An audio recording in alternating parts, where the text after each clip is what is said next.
Bismillahirrahmanirrahim. Dear student, Assalamu alaikum. I am your English teacher Shahid Maqbool.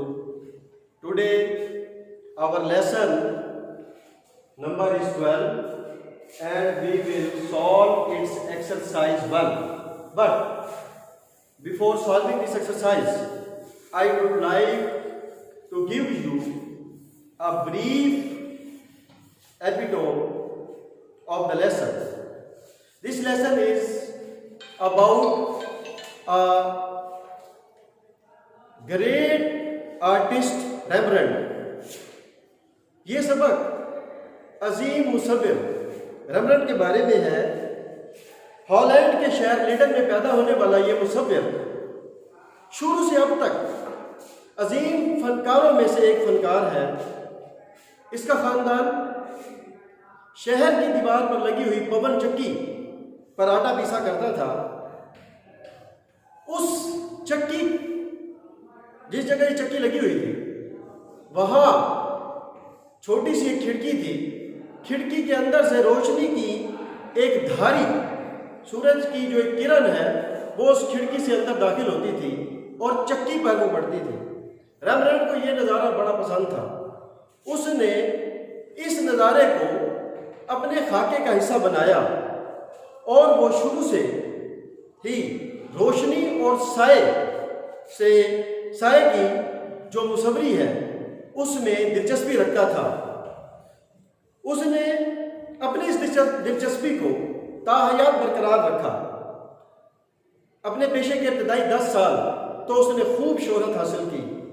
اس نے ایک دولت مند خاتون سے شادی کی، لیکن جیسے ہی اس خاتون کا انتقال ہوا اس کی زندگی کا زوال شروع ہو گیا. اس کی چھوڑی ہوئی ساری دولت اس کے والدین لے گئے. ریمبرنڈ انتہائی غریب ہو گیا، لیکن اس نے اپنی اس غربت میں بھی اپنی مصوری کو نہ چھوڑا. اس نے چونکہ وہ غریب ہو گیا، وہ ماڈل ہائر نہیں کر سکتا تھا. اس نے اپنی بیوی، اپنے بچی اور اپنے آپ کی بذریعہ شیشہ یعنی آئینہ اپنی تصاویر بنائی. ریمبرنڈ کا جو سب سے بڑا کارنامہ تھا وہ یہ تھا کہ وہ اس طرح سے ایک عظیم مصور تھا کہ اس نے اپنے زمانے کے بہت بعد میں پیدا ہونے والی مصوری کی مشکلات پر کام کیا، جس سے فائدہ آج تک کے مصور اٹھاتے آ رہے ہیں. اب ہم اس لیسن کی جو ایکسرسائز 1 ہے اس کا جو لیسن ایکسرسائز 1 کا جو میننگ ان کنٹیکسٹ ہے اس کا مطالعہ کریں گے. آف آل ٹائم، اس کا مطلب of the present, past and future. As a child in his childhood carried this interest, remained interested. To make matter worse, its meaning is to add to his misfortune, to go on duty, to start work.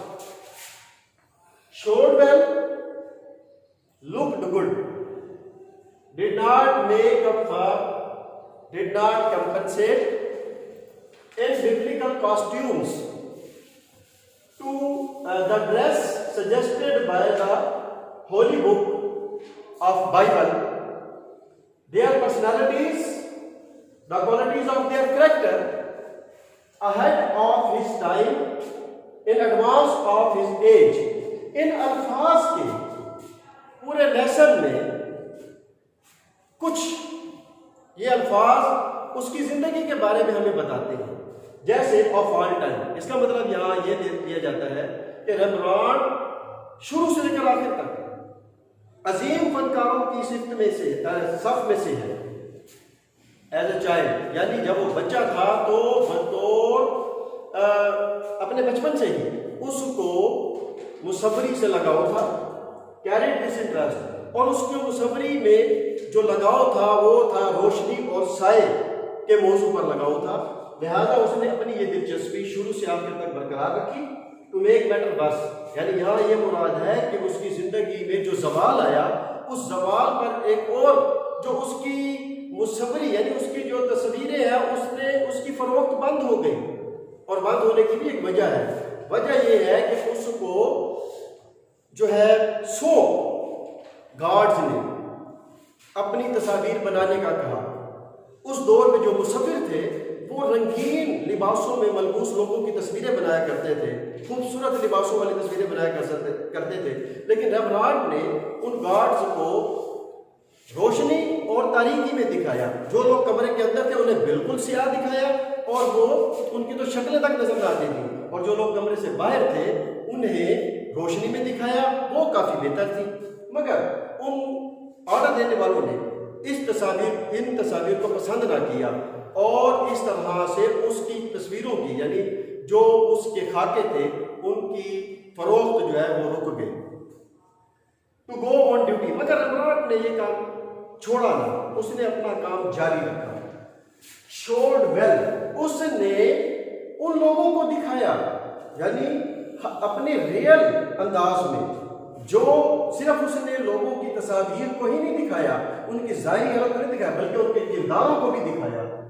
Did not make up for, compensate کرنا، اچھا یعنی کہ تلافی کرنا. ان biblical costume, اس کا مطلب یہ ہے کہ اس دور کے مصور جو ہے نا وہ لوگوں کی جو تصاویر بنا رہے تھے وہ انتہائی اس دور کے امراء کی تصاویر اپنے کینوس پہ لا رہے تھے. مگر اس نے جو بائبل میں دیے گئے نصیحتوں کے مطابق لباس کا جو تذکرہ ہے اس کے مطابق اس نے اپنے کرداروں کو لباس بنایا.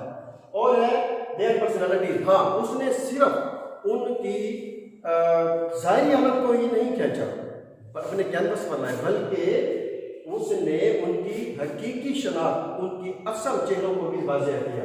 اہیڈ آف ہز ٹائم، یعنی ریمبرانڈ جو ہے وہ صرف پرانے دور کا ہی مصور نہیں، پرانے دور کا ہی مصور نہیں، بلکہ وہ آج کے دور میں بھی بہترین مصوروں میں سے ایک مصور مانا جاتا ہے. امید ہے کہ آپ کو ڈیئر اسٹوڈنٹ، امید ہے کہ آپ کو آج کا لیکچر پسند آیا ہوگا، اور اس کے بارے میں اگر آپ کو کسی قسم کا کوئی کوشچن کرنا ہو تو آپ مجھ سے واٹس ایپ پر ویڈیو کالنگ کے ذریعے، وائس میسج کے ذریعے رابطہ کر سکتے ہیں. السلام علیکم.